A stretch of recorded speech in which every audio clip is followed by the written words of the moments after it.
Hello लोगोफोर, जायफोर फरायसा बिथांमोना आसाम पुलिसनि साख्रिनि थाखाय खौरां नेनानै दंबाय थायोमोन, बिदिबा बैसोर बायदि फरायसा बिथांमोननि थाखाय दिनैनि बे भिडिअनि गेजेरजों आसाम पुलिसनि जे गोदानै ओंखारनाय साख्रिनि मासि बेखौ नोंथांमोननो बे भिडिअनि गेजेरजों फोरमायनानै होनाय जागोन। स' बिदिब्ला जायफोर फरायसा बिथांमोना एबि आरो इउबि बे मोननै पस्टनि थाखाय नोंथांमोना जुदि साख्रिनि खौरां नेनानै दंबाय थायोमोनब्ला बिदिब्ला नोंथांमोननि थाखाय बे भिडिअनि गेजेरजों गासै खौरांखौ आबुङै फोरमायनानै होनाय जागोन।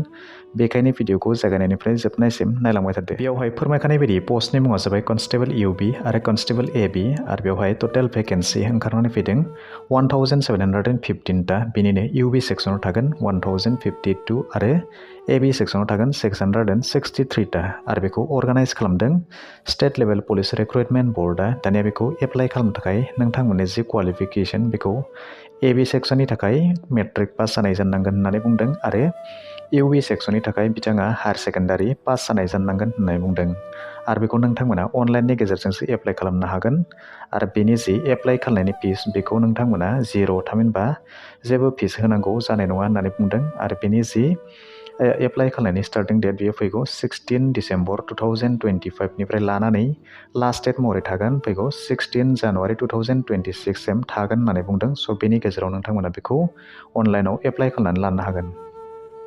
दानिया बैफोर पस्टआव एप्लाइ खालामनो थाखाय बिथांनि बैसो बेवहाय फोरमायखानानै होनाय बायदिब्ला नोंथांमोना नुनो मोन्दों जे फैगौ 1 जानुवारि 2026 खालि बिथांनि बैसोआ 18निफ्राय 25 बोसोर बैसोनि गेजेराव जानांगोन होननानै बुंदों।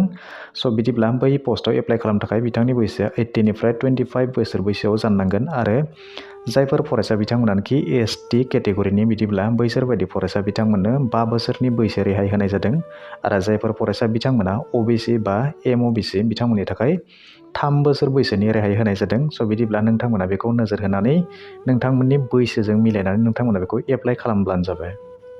गासैबो खौरांखौ फोरमायखानानै होनायनि उनाव जुदि सेलारिनि खौराङा थालाङोब्ला नोंथांमोना जे गाज्रि मोनगोन, बेखायनो नोंथांमोननो सेलारिनि खौरांखौबो फोरमायनानै होनाय जाबाय। बेवहाय फोरमायखानानै होनाय बायदि पे स्केलाव दङ 14,000निफ्राय 70,000सिम थागोन होननानै बुंदों आरो बेनि जितु ग्रेड पे बियो 5,600 प्लास आरो बिनि गुबुन गुबुन एलाउन्सफोर थागोन होननानै बुंदों। स' बेखायनो नोंथांमोना बेवहाय नोजोर होनानै नायोब्ला नुगोन जे बेवहाय जितु कनस्टेबल बियो आनआर्म ब्रान्च आरो मोनसेया जाहैबाय कनस्टेबल आर्म ब्रान्च, थामहिनबा हाथियार आरो हाथियार नङै मोन्नैबो ब्रान्चनिफ्राय बेवहाय थागोन होननानै बुंदों।